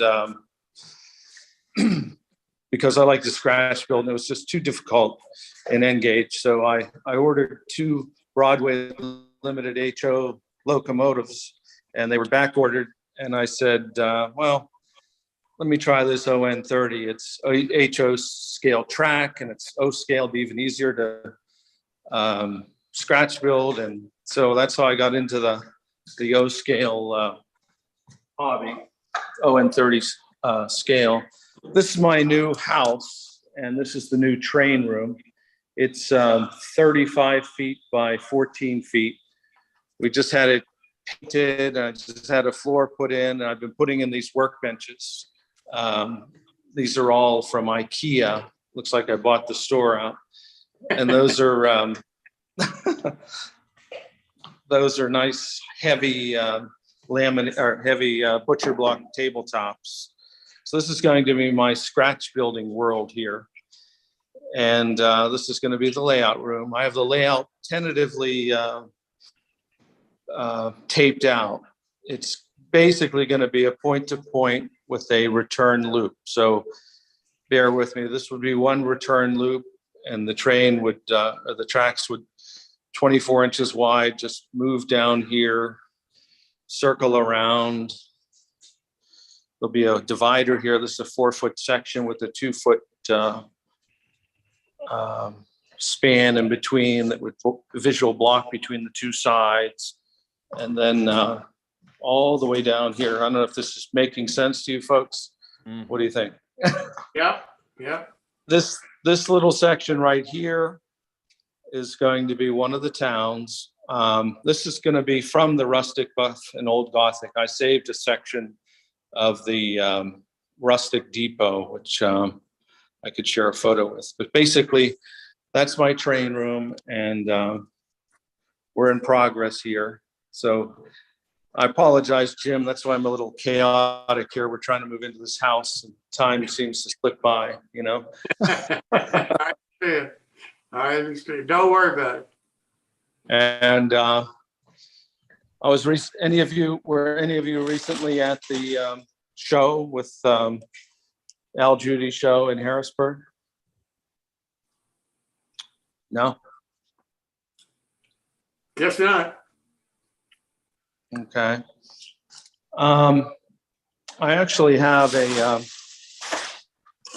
couple models here that I can show you. Bear with me here a moment. This will give you an idea of what I do.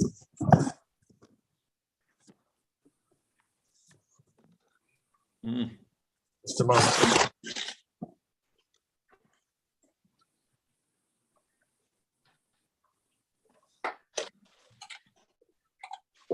Oh. Looks like a man who does individual shingles. There. Okay. So I don't know if any of you have ever seen this particular building. This is the old Gothic depot, and it's totally scratch built. And this one was made approximately 5 years ago.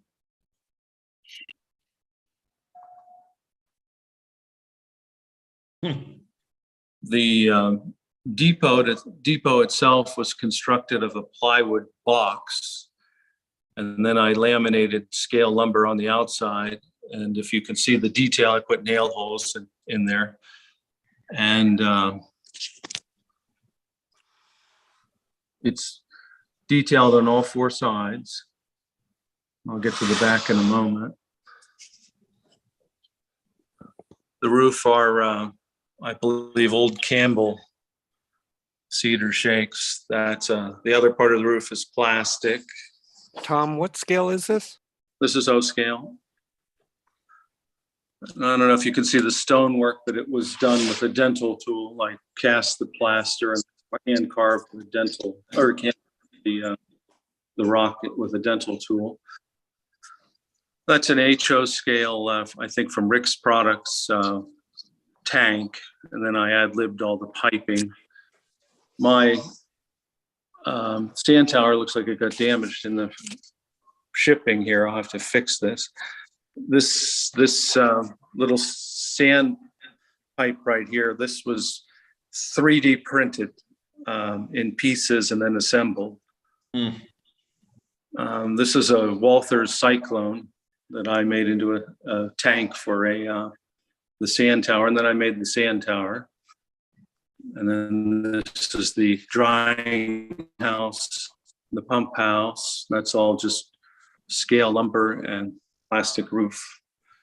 And then you can see our sand tower here. You can see this guy fell through the tarp. He's sleeping there. I don't know if you can pick that up or not. I'll switch the model around and we'll get to the back of it here. So the back is all fully detailed as well. I normally do that. I detail all sides. You do nice weathering. Thank you. There's that detail of the hand-carved rock. If you ever have a week that you don't know what to do with, there you go. Now the curtains are rather interesting. If you see the detail on the windows, you see that they actually have curtains with little pull on them. Can you see that in the detail? Yes, Venetian blinds. Yeah, that's just PowerPoint. So I drew those on PowerPoint, printed them out, and then For a realistic effect, they're all at different heights. If you notice, the Venetian blinds are all pulled at different heights. So that's variety to the model. I see that one building, that one window has a fly on the Venetian blind. Yes. What was the question? You go back to the stonework you did. How do you do that? First thing I do is I take just a piece of styrene plastic, say 0.40 or 1/8 of an inch thick, and then I build a form with plastic out around it, and then I cast a plaster slab. I usually use hydrocal, but it really doesn't matter. Molding plaster works just fine. Then I pour a slab, and then before I try to, as soon as it gets reasonably hard and it'll maintain shape, I just start carving with a dental pick. And you just start in one corner and work out, you know, try to make little circles in this case. And then when it's fully dry, I don't like to seal my plaster when I paint it, because I like to take advantage of the porosity of the stone. A lot of guys will seal their plaster castings and then paint them. In my opinion, you might as well use plastic then, because it makes it, in my opinion, very difficult to achieve a natural looking stone. So I rarely seal them. I seal them the entire model afterwards with Tester's dull coat. Tom? Yeah. It's Pat here. When you do that stonework, do you dampen the surface before you use the dental tool? No, I just go at it. Pretty good. Yeah, just go at it. I think it's beautiful. Pardon me? I say, I think it's beautiful work. Thank you. Tom, David Edgerly on YouTube was asking about your plans, whether you were going to build models as modules and then put them in place on your layout, or are you going to build them on your layout? This tentative plan, with the exception of this return loop that you're looking at now, this tentative plan is that every section will be 24 inches wide and approximately 6 feet in length. It will sit on L-girder benchwork, so that if in the unlikely event that I move again, I can lift out the pink foam sections and not have to destroy my layout like the last time. So everything here is basically 24 inches wide. There'll be a divider here. See the dot, dot. That's a divider to maintain that 24 inches perimeter. So it's a walk around layout, point to point, with the option of a return loop for continuous train running. So this section here, which is 4 feet wide, will have it down the middle of it, for example. This divider, the layout will be 48 inches high, and the divider will be 6 feet in total height. So it'll be a big visual block as you enter the room here. I'll walk you through if you can come with me on my imagination. As you walk up the steps, this will be a section of the old rustic buff right here. This will be one of the endpoints of the point to point.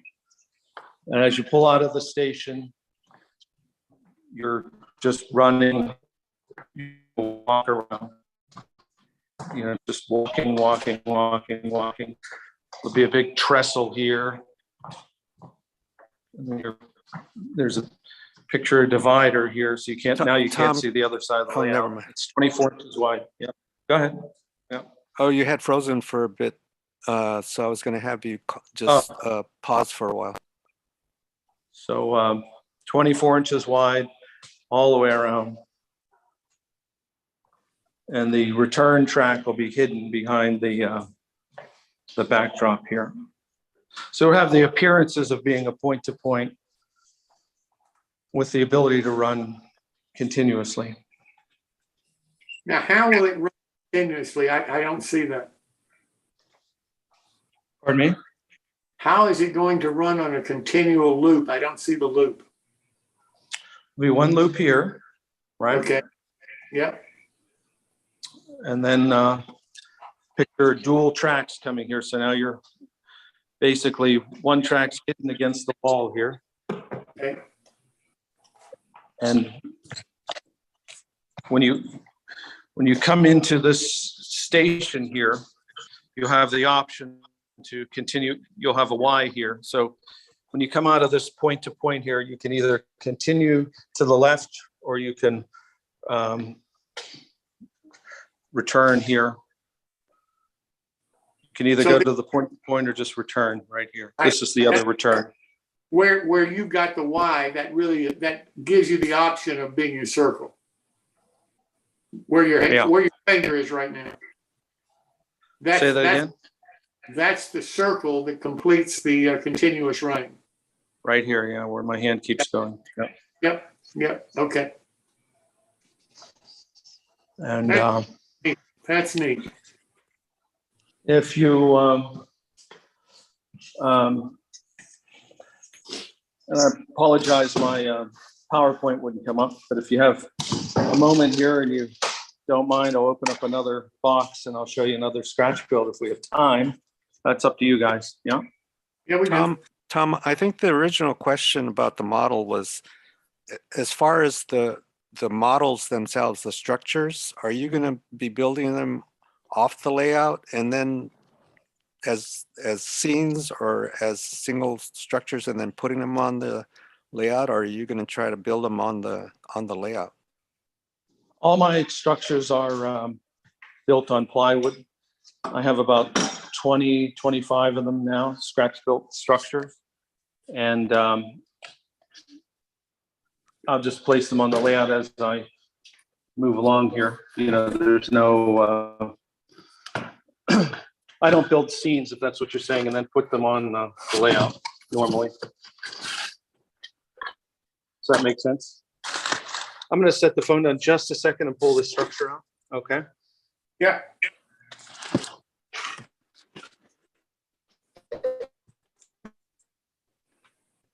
You know, one thing that I found interesting the other night talking to Howard Zane, one of the friends that he had on the show with him said that every view that you have of Howard's layout in his basement, and it's a extremely large layout, is to an exact scale. I mean, everything is to scale on his layout.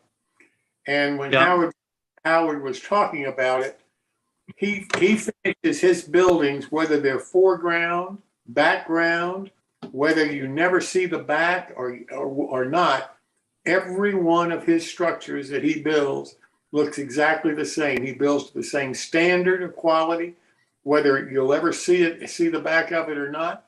And whether it's in the foreground or background, it's the same standard that he uses on every one of his buildings. Yeah, and that's basically my mantra as well. I know that frequently no one will ever see the back of the Rustic Buff Depot, for example, that I just showed you, but it's fully detailed. And as this particular structure, let me tell you a little about this one. This is a fairly recent scratch build. The concept behind this particular scratch build was every side was to have a bump out.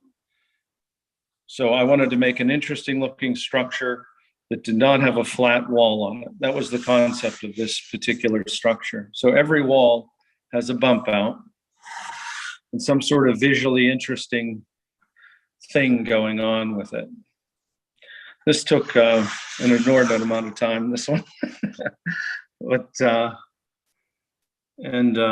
I wanted a variety of materials. So the top of the building is different materials than the bottom of the building. And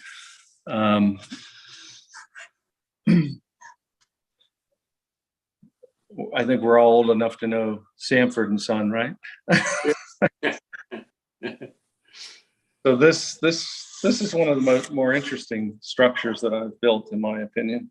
It just has a lot of visually interesting things that makes your eye wander and investigate. You know, there's a big junk pile here. And again, for the fellow that said, do you build scenes? Well, I build scenes limited to what fits on a piece of plywood. And then I'll integrate this plywood into the layout. You won't know that it's sitting on plywood. But if I ever move or I want to change a scene, the building comes right out, and you can start again, in a new location. So is that coming across pretty good? It is. How'd you build that roof? That's individual pieces of a commercial roofing product, which I can't remember. I finally found one that I actually liked, corrugated metal. It's actually corrugated metal. I've purchased a few and just simply thrown them away, and I considered making my own, but I finally found a source that I like. And first thing I do with a real metal roof is I seal it with dull coat, because they don't take paint very well. Mhm. And then like a painting, I start with a base coat, and then I build layer upon layer of color to achieve the look. And that's true of the siding too. The blue, for example, on this particular structure was a real obnoxious blue when I started, really ugly blue. I used on this particular structure that Jason Jensen got me hooked on these craft paints. They're very inexpensive, and there's a gazillion different colors. I used to use, like all of us, the Floquil, and I still have probably 100 bottles of Floquil, but that's poisonous. It has the toluene in it, and it's it does have fine pigments. I save them for if I ever pull out my airbrushes and I want to paint a locomotive, I'll use the Floquil. Otherwise, there's really no reason to use it. These craft paints are inexpensive, work brilliantly. And this entire model is painted with craft paint, roughly $1.50, $2 at the most a bottle. And like a painting, I start with base coats of the colors that I'm choosing. I paint this one was painted on the structure. So sometimes I'll pre-build a wall and paint the wall. Not this time. This was all painted, before I added the windows, but it was and the decals, obviously. But it was painted with an obnoxious blue. Then it was scratched with a wire scratcher that you get from Micro Mark. It's a weathering tool. It's just a tiny little wire brush. That's about as looks like a pencil with only steel wire on it. I scratch the crap out of this, and then I hit it with an alcohol wash, and then I dilute the craft paint and do washes of grays and whites on the blue, and that's what you get. And browns. So it's just you got to build up the color. You can't get it in one shot. You got you start with a base coat, do a little weathering, hit it with alcohol washes that dirties it up, and then a series of washes over it to tone down these colors. And I'm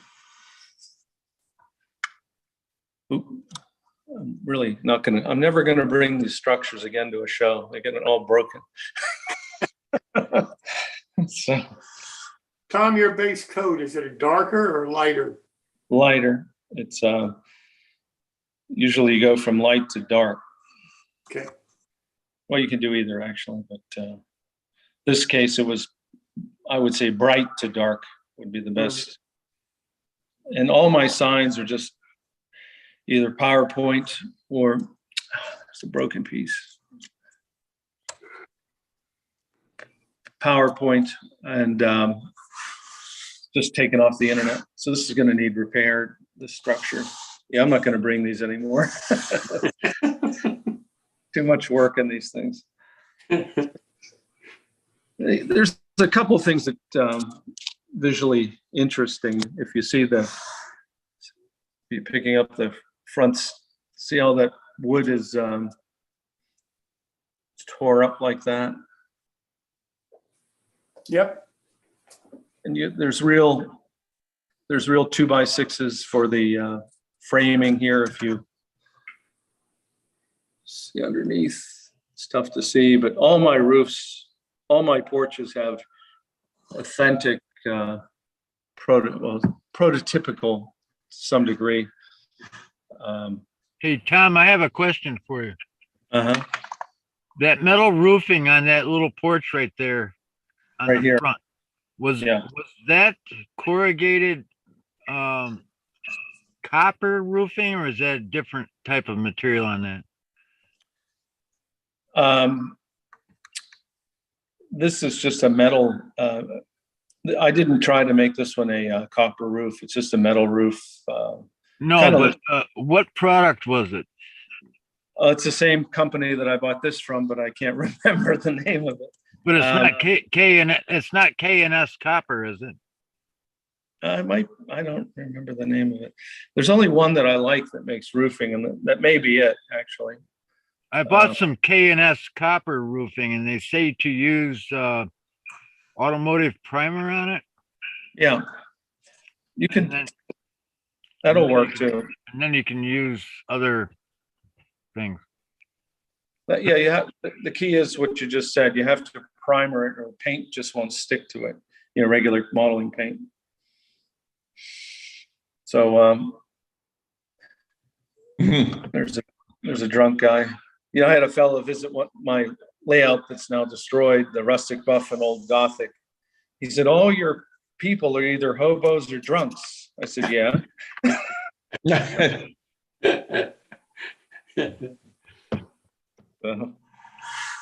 What figures do you use? Where do you get your figures? These are from Artista.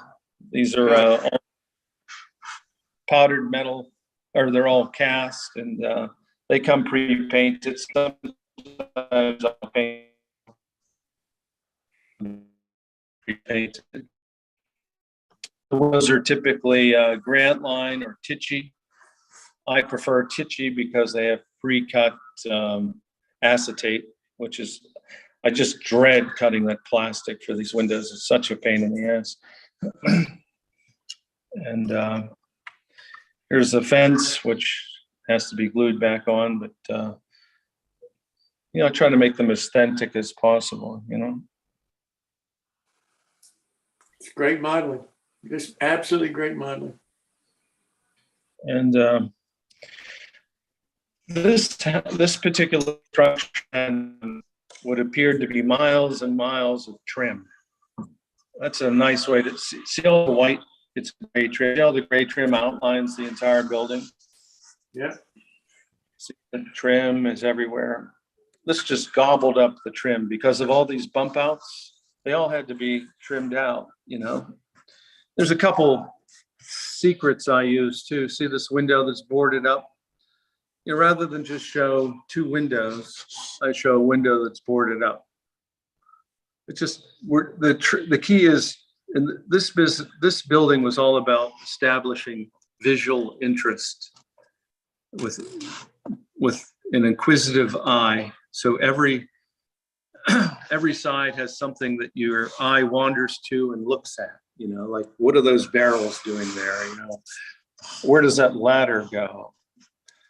Oh, it leads to a drunk. You know, where does, you know, just endless little details that the eye follows, you know, and it just makes for a very interesting structure when you do that. And as I told people at Al Judy's show, if they're building laser cut kits, there's no reason you can't scratch build. It's really, what led me to scratch building was, you know, in N scale, for example, everybody has the same kits. So you go to somebody's layout, you know, everybody has the Walther's cold tower, everybody has this, everybody has that. You know, I really didn't like that about N scale, and I didn't like it in the hobby. So I began scratch building in N, but it was just too hard to get the detail that I wanted. So if you're building laser kits and you want to make the leap to scratch building, it's really not that difficult, because you're buying lumber from Mount Albert, scale lumber, for example, and you're buying the windows. The only thing you need to come up with, it's basically the same techniques as building a laser cut kit, is the model itself. and I don't really plan these. This particular one, I always start with a piece of plywood and the foundation. I lay a 1/4 inch foundation around out of basswood, and then I just build it up from there. The only plan is loosely in my head, you know?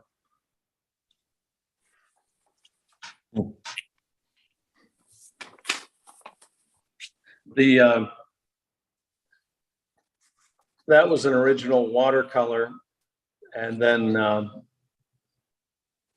made copies of it on my printer, and I have the original master. And anytime I need roofing, I just run a copy of it and cut it out, paste it on or glue it on with Elmer's glue, and then seal it with dull coat. Sometimes I outline it with black permanent marker. It looks like that's what I did here. So you don't want an exposed white edge. So I run a black Sharpie around the outside perimeter of it.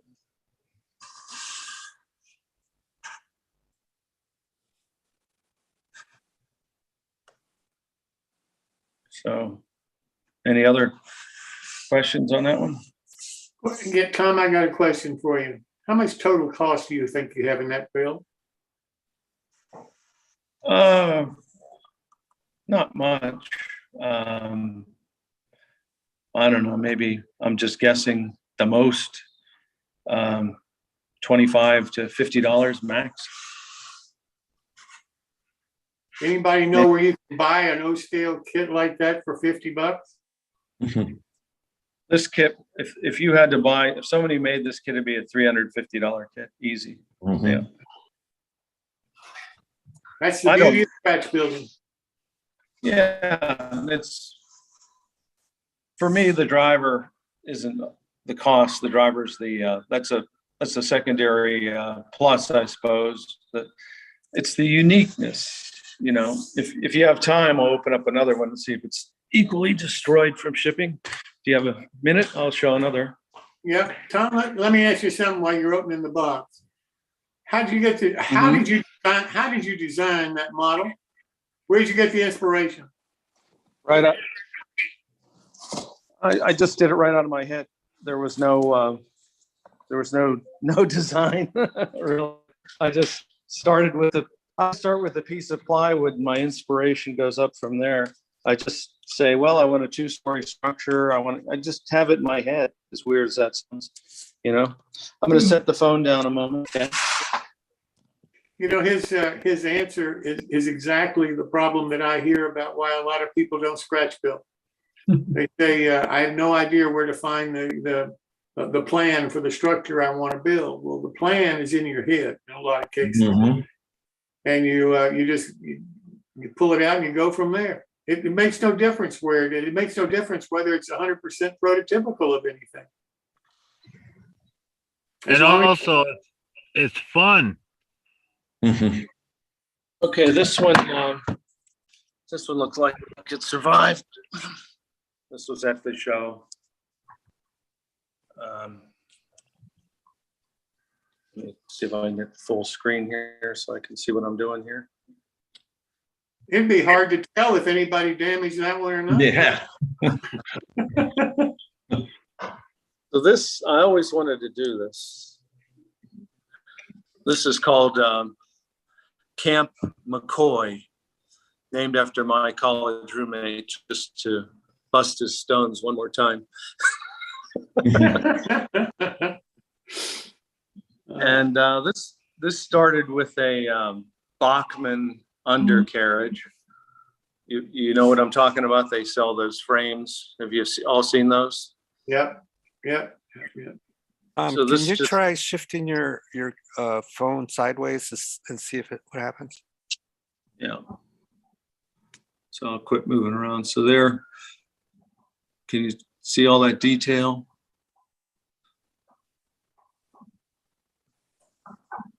So the idea was to have the appearance that this shack, the wood from the shack came from the abandoned rail car.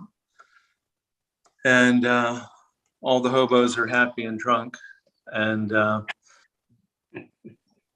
those are 1x6 boards on there. Now I called my two go-to guys when I have questions are Tim Malena, if you know him, and Al Judy.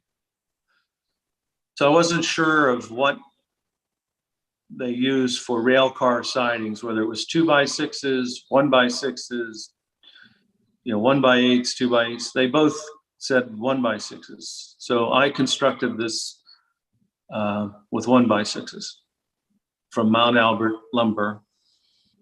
And there's my paper again that anytime I need it, I just print a copy of it.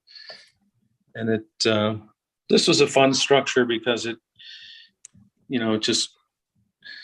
it's harder than you think to make it look like it's totally destroyed. Tom, we're wondering, what's your professional background? Well, let's see where we can begin. I'm a 3-time CEO. I live in Bloomington, Indiana, because I was the CEO and president of the Indiana Limestone Company, the largest dimensional stone company in the world. We did things like the Pentagon, the Empire State Building, 32 of the 50 state capitals, the National Cathedral. And I didn't own the company, but I ran it. It was 7 quarries, 450 people, 4 unions. After that, I did a mining operation startup in the San Francisco Bay Area. Pardon me? So what I really am, when I was a graduate from Penn State, a business major, I wanted to be an art major, but my dad wouldn't let me take art in college. He said, rich people send their kids to school to get an education. The middle class send them to get a job. You want to do art, you do that on your own. So here we are. And so I still do a painting a year, and maybe that's why they look, to me, these scratch builds are like little pieces of artwork,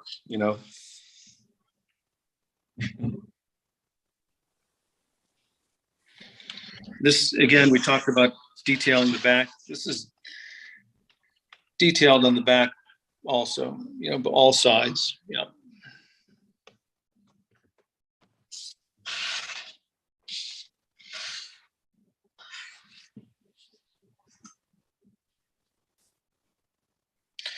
And you try to tell a story with the figures. See the dog chasing the rabbits. Then these 3 guys, they're basically just totally inebriated. These guys are appearing to have a conversation. So you don't just randomly place your figures. At least I try to have some sort of, story here. There's a little fire going. If you see, there's an abandoned railroad track there. See that?